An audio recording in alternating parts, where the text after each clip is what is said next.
was trying all the time. He was on the phone all the time trying to get jobs. He got more and more depressed because the same guys that he had made millions of dollars wouldn't give him a job. I have no doubt in my mind that whether they did it overtly or whether it was done by subterfuge or how it was done, that certain things went down that affected Dennis's ability to work.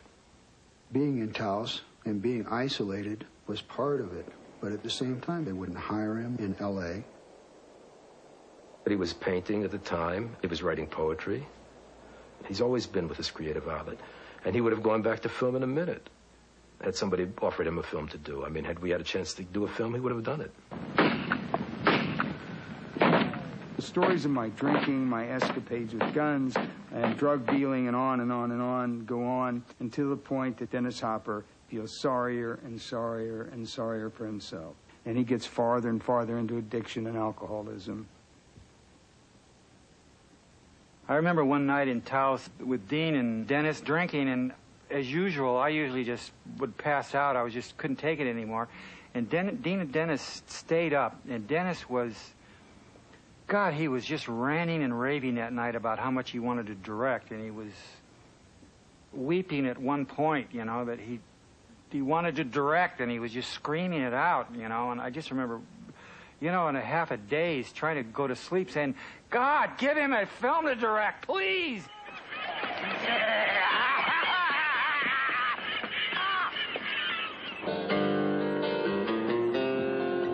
The producer was Paul Lewis, who I'd made all my films with and had made all my films with.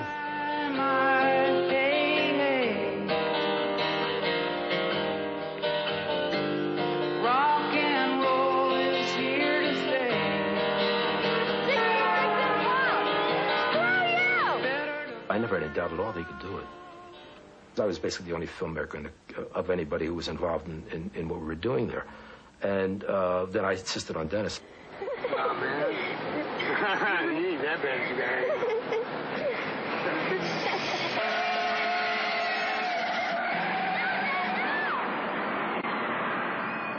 Okay, all right. You know something, man, see this? Freak.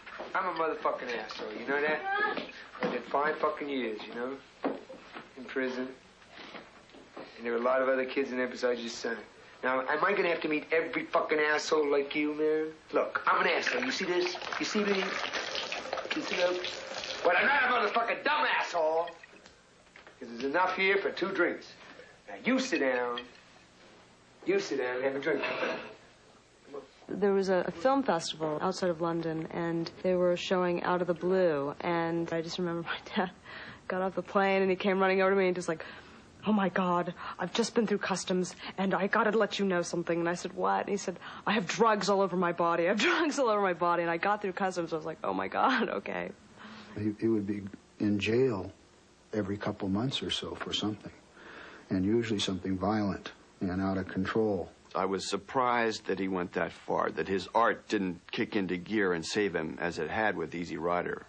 Every time he'd get really despaired and more crazed, the art of making the movie and the art of the movie itself would carry him over into his next inspirational mode. Sometimes he was just so wired and so out there that he couldn't, his mind couldn't track what few little tasks we were asking him. And, you know, when he drank and did all these things, he was just a non-stop manic monologue all the time. You don't talk to the colonel, well, you listen to him. The man's enlarged my mind. He's a poet, warrior in the classic sense. I mean, sometimes he'll, well, you say hello to him, right? And he'll just walk right by you, and he won't even notice you. And then suddenly he'll grab you, and he'll throw you in a corner, and he'll say, do you know that if is the middle word in life? If you can keep your head when all about you're losing theirs and blaming it on you, if you can trust yourself when all men doubt you. I mean, I can't. I'm a little man. I'm a little man. He's a great man. I should have been a pair of ragged claws scuttling across floors of silent seas. I mean, Stay with the boat. Hey, don't go without me, okay? I want to get a picture. Buster James. Every now and then, a person comes along and has a different view of the world than does the usual person. It doesn't make them crazy.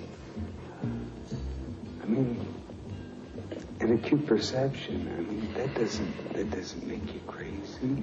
Could you talk more? However, sometimes it can drive you crazy, an acute perception. I wish we'd talk normal, because I don't understand half the garbage you're saying. He appeared headed for the wall, and he hit it. He hit it a couple of times.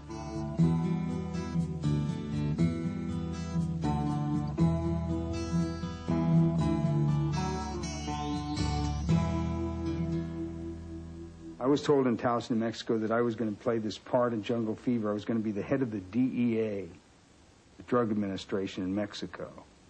And they were paying me this incredible amount of money, and I only had 17 lines.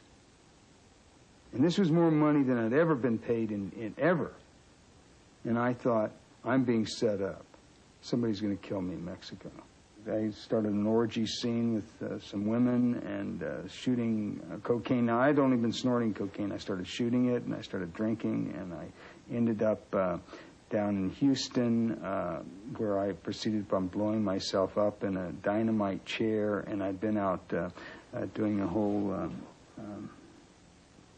anyway, I blew myself up in this dynamite chair, and lived through that, went through a whole nother thing, and finally ended up back in Houston, having gone back to L.A., back to Taos, doing this whole runaround, and then from there was taken to Mexico to play this guy. I was drinking 28 beers a day. I was drinking a half a gallon of rum with a fifth of rum on the side and maintaining, and I was doing 3 grams of cocaine, but now I'd been shooting cocaine, and like now I was taking off everything. They wouldn't even give me a drink.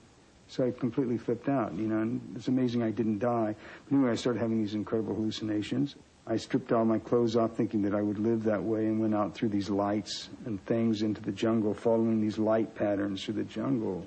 Well, I mean, it's amazing I wasn't killed by a poisonous snake or something, you know, in the middle of the night.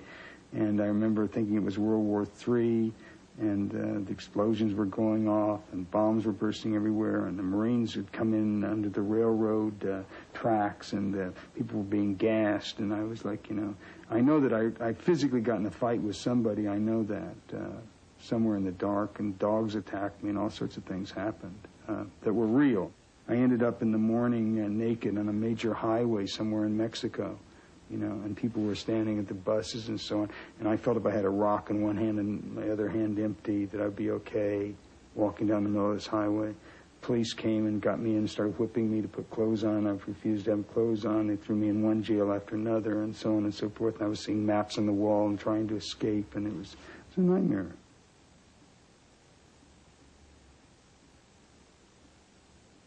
I mean, he reached the point where he was insane. I mean, he reached the point, you know, I went to the hospital to visit him.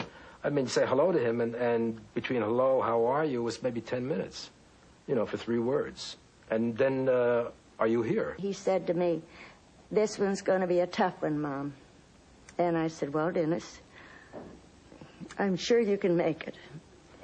But Tom and I we left the hospital, and we finally just stopped and went to a motel. We stayed all night in Pomona, and I don't think we said anything to each other for hours, just literally hours. And I just was really apprehensive. I didn't know that I would ever see him alive, but partly because people had told me what terrible condition he was in. I remember calling Century City Hospital and, you know, talking to the doctors, and they were saying, you know, we really think he's practically brain dead, and we're going to have him committed to an insane asylum.